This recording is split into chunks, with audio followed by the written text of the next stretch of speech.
located about 100 miles from Washington, D.C., on the eastern shore of the Chesapeake Bay. The Harriet Tubman Underground Railroad Visitor Center opened in the spring of 2017. Welcome to Harriet Tubman Underground Railroad State Park. My name is Ranger Crenshaw, and here we highlight Harriet Tubman's early years. She was born not 3 miles east of here in the town of Madison, and then she spent a lot of time in this area as well as in Bucktown, a few miles west of here. It was here in this area of Dorchester County that she learned the skills that were vital to make her a successful conductor on the Underground Railroad. This shows Harriet Tubman at a very young age checking muskrat traps. Muskrats are rodents that are common in this area.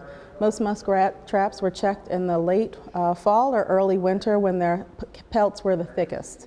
They were caught for their pelts. So this shows Harriet Tubman and the muskrat. And you can see she's ankle deep in water, she's not wearing any shoes, she's not wearing a hat, and she's wearing rags. She's absolutely miserable. And the quote says, "I used to sleep on the floor and cry and cry and cry. If I could only get home and get in my mother's bed."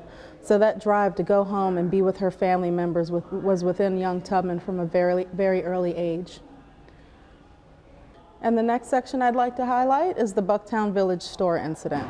So when Tubman was about a teenager, she went to the Bucktown Village store with the plantation cook, and an angry overseer was there. Tubman walked in, and there was a runaway slave.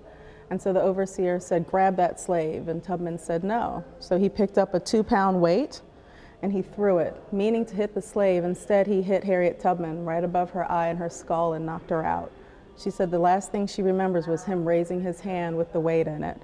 She received no medical care. She was taken from the store and sat on a loom next door where she bled and bled. Her owner even made her go to work the next day, but she said she tried to work, but she couldn't because there was so much blood and sweat dripping down into her eyes. So her mother tried to help her recuperate and mend her, but then her owner decided, she's not doing any work, I'm going to try to sell her. So he brought people in to poke and prod at her while she was trying to recover, and when she couldn't be sold, he said, "You're not even worth a 6 pence."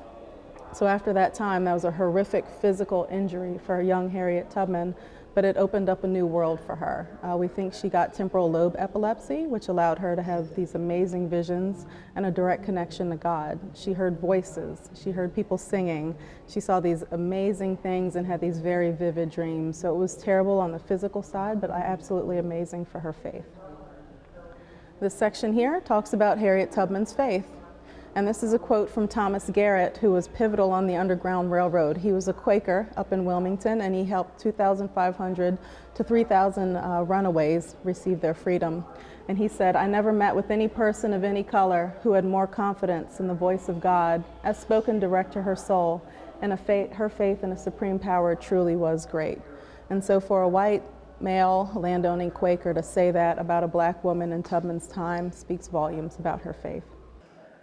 So Harriet Tubman was a scout, a spy, and a nurse during the Civil War, and on June 1st, 1863, she became the only woman to plan and execute an armed raid.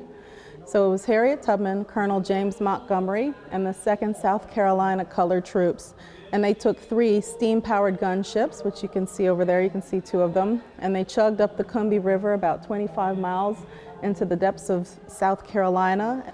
They flooded rice fields, they burned plantations, and they emancipated 750 to 800 people, which is very significant because in Tubman's time, people were of course property, so that was a huge loss for the slave owners down there.